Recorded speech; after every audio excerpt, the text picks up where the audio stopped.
Imagine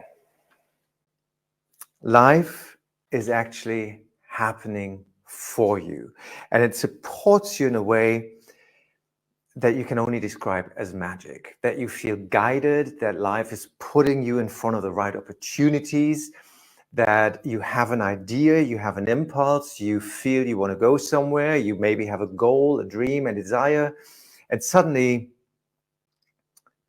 doors open. Suddenly you just know what to do, or you know what you shouldn't do. You know when to hold back, you know when to move forward, you know what inspired action to take. Imagine you feel secure in who you are, and imagine you have let go more and more of those that old baggage, those old stories that we all carry around with us more and more. Imagine you accept yourself for who you truly are, and imagine you accept your talents. Imagine you accept what you can do. Imagine you accept what I call your magnificence. And I know this might scare a lot of people away straight away when we start in this Flow Festival, but really, this is what flow means to me. Flow happens when we stop sabotaging ourselves. What do I mean by that? We are so conditioned to stand in our own way continuously. We are conditioned to have certain goals and desires in our lives. We're conditioned to drive to a certain point towards a certain achievement, and then we keep running into the same walls over and over and over again, in some areas more than in others, and we keep wondering, why is this happening to me? Why do I seemingly keep sabotaging myself? And that is already when you're conscious that you're sabotaging yourself. Many people don't even realize that they keep hitting the same wall over and over again. But when we stop sabotaging ourselves, when we start getting conscious of what we can really do with our intention, when we follow our impulses, when we start being aware of our own power, that is when flow truly starts. And this is what I want to do with you on this festival of flow in the next couple of days. So it's going to be 3 days, 20 minutes, 30 minutes top each day. I'm going to keep it on the profile for a week so you can watch the replay, because I know this is not the most convenient time for everyone to watch this live. But I want to share my experiences with you, why I find this work so important, and how you can create more flow in your life. Almost most of my life, people have asked me, why do you always seem so calm? Why do you always seem to be in such a good mood? Why do things always seem to be so easy for you? Why do things always fall into your lap? Are you really just lucky? And the answer to that is definitely no. I've noticed that at some point in my life that what I call manifested, or what I used to call manifested quite easily, but it's not really manifesting. It is me realizing that flow, luck, happiness are things that we can generate if we know where we put our intention, if we know that energy follows focus, and when we accept how much power we actually have over our life. So that is what I want to cover with you in the next couple of days, 3 days in total. And I call it flow when you are aligned. I keep looking down because I put some notes down here. Otherwise, I'll be rambling for about 3 hours. So I hope you don't mind. I call it flow when we are aligned with our goals, and when it feels you're more receiving your goals rather than creating your goals. I want to say that again. Flow for me is when it feels you are more receiving your goals than you having to push for your goals. You're creating your goals. And actually, real flow for me is way beyond having goals, because usually life knows much better what's good for you and what really makes you happy. And every goal we have in the end only has one reason, and that is because we believe it will make us happier once we get there. And what I have seen in my work I work with some incredible people. I'm very lucky that I get to work with some top athletes up to the German national footballers. some very high achieving musical theater stars, pop stars, CEOs. And having achieved your goals or what you thought would be your goals does not necessarily mean that you're in flow, and it certainly doesn't mean that you will be happy. You probably have heard this story from me when I met this very, very famous footballer a couple of years ago. Well, it must have been 4 or 5 years ago now. And he looked at me and he said, Guido, I have the money, the fame, the wife, the car, the house. I play for my favorite club, and I thought I would be happy now. And that really killed me, because that is not being in flow. That is pushing for something that you believe will make you happy, to then find out it doesn't. However, when we are in a state of flow and we know if those goals are true goals, they're not just conditioned by what we have been taught to what we should achieve in life, and we are at peace and in alignment with who we truly are and where we want to go. And very often those are on the same path. That doesn't mean that suddenly you have to go and raise elephants in India, or you have to do something completely different. Very often you are already on the path that you belong and that you came here to deliver on, for the lack of a better word. But we're doing it from a place of pushing, of having to work hard for it, of having to prove our worth. And that is not being in flow.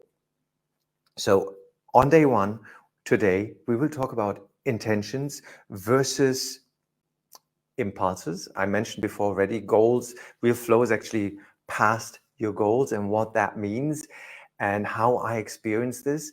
On day two, tomorrow, same time, we will look at why we are sabotaging ourselves, how we are sabotaging ourselves, and most importantly, how we can change that.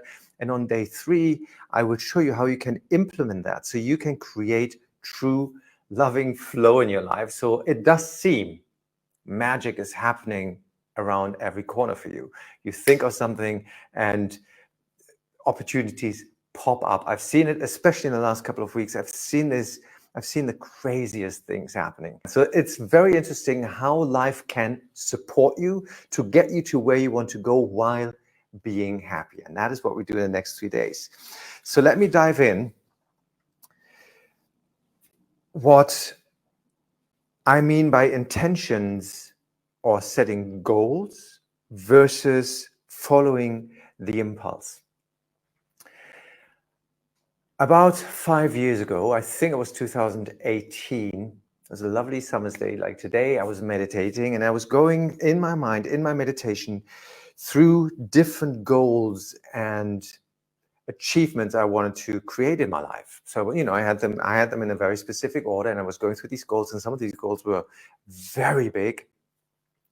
And it suddenly hit me that even though these goals that I wanted to achieve in my life might be very big, they are still very limited because they are coming through my limited filtering mindset. Even when I think big, it must be limited. It must be somewhat too small, because I will always put my filters on it and I will always put my conditions. They would always come through my conditions. And then it hit me. Well, did it hit me? The impulse hit me. The inspiration hit me. What if life, source, inner guidance, my inner being, I think that is probably the best way to describe it, knows better to what really makes me happy. It was an experiment. I thought it was crazy at the time, even though I like crazy experiments. What if my inner knowing, my inner guidance, my inner wisdom knows better what's happy, what makes me happy, and how to get there the quickest way? That would mean I would have to listen to those inner impulses to flow more than to creating a goal, creating steps, having to push even when it's hard. And so back then I decided to completely surrender. I didn't surrender, in the first minutes, but it took me about 24 hours to decide, okay, this feels so different, but so true. What if I surrendered to this for about 30 days? And what then happened was true magic, because as I know now, let's stick with the term inner guidance, knows exactly where you are, and it knows exactly where you need to be in order to be happy and to get your goals. And it will give you the right nudges, the right impulses. It will put you in the right situations and the right people in front of you in order to get there. Now, does that make life easy? Not necessarily. We still have to work. We still have to put the action steps in. However, when they come from such an inspired place, that's what I call flow. When you know, leave now, go to a certain center now. This is what happened back to me. I've told the story many times where I wanted to go train, and suddenly flow, the impulse said, no, you stay at home. And I was like, well, it's leg day. I have to train. This is important. You stay at home. But you stay at home. And about an hour later, the impulse was very clear. Now go. It turned out when I arrived at the center where I was also coaching and where I was training at the time, I ran into someone I was trying to have a meeting with for at least 6 months, and we simply could not get together. And suddenly he was teaching a course that day. If I would have been there an hour earlier, he would have been in the middle of the course with 20 people, with 20 students. But at the time I arrived, the center had cleared out. He was ready to have a good conversation. I ran into him and we had the half-hour conversation that we were trying to have for months and months and months. And that is where I realized, okay, this wasn't about training. This was actually about something else that I didn't know. We never know, but the results are usually so much bigger because everything is linking in. So the first thing is we need to understand that we might have goals, but they might actually be means goals, or they might not be our goals, because our parents probably have taught us that we need to be successful in a certain area. My father was a lawyer, so I have to be a lawyer. My mom was a doctor, so I have to be a doctor. Or I've been told I have to be a professional footballer because I've always been that good. So they might actually not be our goals. Or we fell into the place because that is where special talent lies, but we never really decided. So we are conditioned into holding a certain goal. Or is a goal, an impulse, a calling? I call it your soul's calling actually coming through. You're going, wow, that would be fun. They seem very similar. And in the end, it doesn't really matter what it comes from, because the whole flow journey is about understanding, finding out, is this a real impulse? Is this what I call flow, or a flow impulse? Or is this fear, my demons, my monkeys telling me I should or shouldn't do something because I've been told that all my life?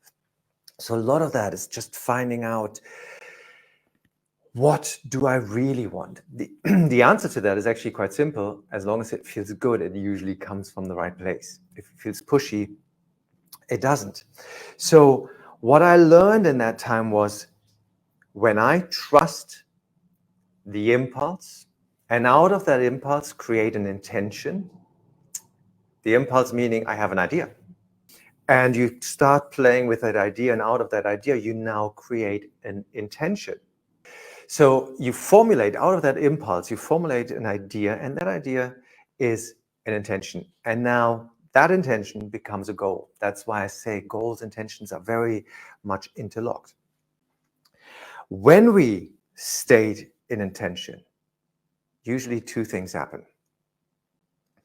Either the doors fling open, as in when I have a very clear goal of where I want to go and I'm very excited and I'm passionate, the doors just fling open and the law of resonance allows us to just go there.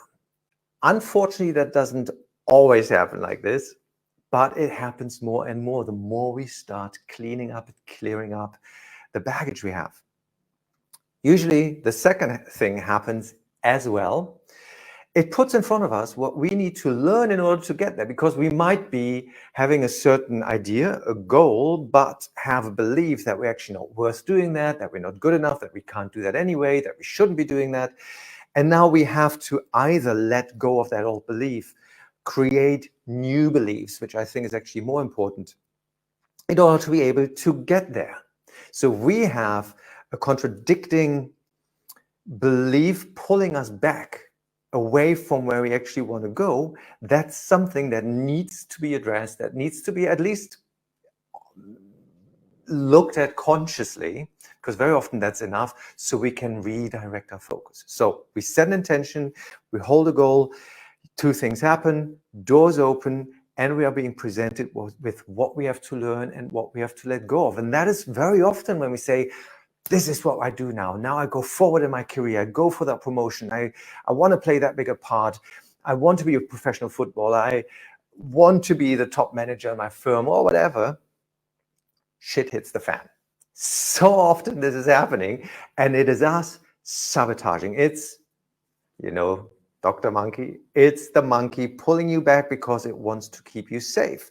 However, we need to learn those steps. We need to let go of those old behaviors, and we need to just be aware that we are not the monkey, and that we are now often acting, behaving, still from the monkey state, still from a hurt behavior from behavior of a child that's been hurt, rather than making a new grown-up decision to just go forward. Very often we're being presented with situations and opportunities that are completely aligned with where we want to go, and we then deny. We say, well, that can't be. Happened to me. My very, very first workshop, a friend of mine challenged me. He knew me very well, and he knew how to challenge me. He back then said to me, I said, I wanted to have more speaking gigs. I wanted to give workshops and seminars. It turned out well since then. But back then I wasn't doing that at all. And he knew how my brain ticked, and he said, well, I don't believe you can actually do that, because that will always get me going. He said, I don't believe that you can generate 2 speaking gigs in the next 6 weeks. And I said, challenge accepted. And I think a day or 2 days later, I was on a coaching call with a client of mine. And she said to me, actually, I like your work so much. Back then, it was still very spiritually inclined. I want you to teach a workshop. Come to Austria and teach a workshop for my groups. And I said, no, there's people who are much better than this. No, I really want you. Yeah, but there's this lady and this guy, and they're all better in this. No, but Guido, I want you, because it's the way you teach this. And she kept being very persistent, and it took me about 5-10 minutes to realize, until the impulse got so strong in my ears saying, you've asked for something, you stated a strong intention, we deliver, life gives you the chance to do exactly what you wanted, and now you're actually pushing it away. Why don't you just accept the challenge? So a lot of flow is becoming aware, where we are stating an intention, where we're having a vision, where we are having a dream. It is being given to us, and we go, no, that can't be. I'm not good enough. Who do I think I am? And all these old stories come out. And that is usually what stops us from being in flow. It's not that life doesn't deliver. It's not that life doesn't mean well for us or with us. It is always happening for us. And that is what I love so much. The more we get this, life is truly happening for us, because the good and the bad stuff is always about one thing and one thing only: expansion. Expansion into where you need to go and want to be. And even the stuff that feels bad is just delivering what you need to look at. But that is for tomorrow's lesson. For today's session, I want to give you just one little exercise, and that is dare to dream. Explore your goals, write them down, Because when we write, we actually finish the sentence, we finish the thought. Write them down, explore your goals, explore your dreams, explore your visions, and go, is this, first of all, really my dream, my vision, or have I just come to believe that it should be my dream, my vision, my goal over the last decades? Explore your goals, and then dive into those that you really want to achieve. And even the ones that seem completely out of context or wild. Go in there, and the sentence that I find helps the most to get into flow is start dreaming with, what if that would be possible? Why are we using what if? If I say, oh, I am now super successful, I am a millionaire, abundance flows to me generously, I win the lottery, I don't know. I always have this ambivalent feeling, this love-hate relationship with affirmations, because I do believe they're very powerful. But I also do believe they're very often too far away, and they actually create a sense of lack of what is not there. And that sentence, what if, takes us out of this sense of lack, but takes us into the field of possibilities and what's possible for you. So until tomorrow's class, explore your goals, explore your dreams, start dreaming what if, and dive into that what if. Be crazy with it, be wild, be joyous, and then notice what life is putting in front of you. I would love it if you write your comments, if you write questions, or even your aha moments that you had in the comments below. If you want the replay of this session, go to my website. You will find the link. It's just myname.com, not myname.com. It's guidoszymanski.com, and you can sign up to my email list, and you will actually get the replay of this video. And then tomorrow we will look at, as I said before, why we sabotage ourselves when these are actually things we want to do, how we sabotage ourselves, and how we can stop that, how we can turn that around. So that's a very exciting session that we will be doing tomorrow. Please leave your comments below, and your questions, that's most important, so I know where to take you from here. And I hope you enjoy Flow Festival. Have a wonderful day, and I'll see you tomorrow.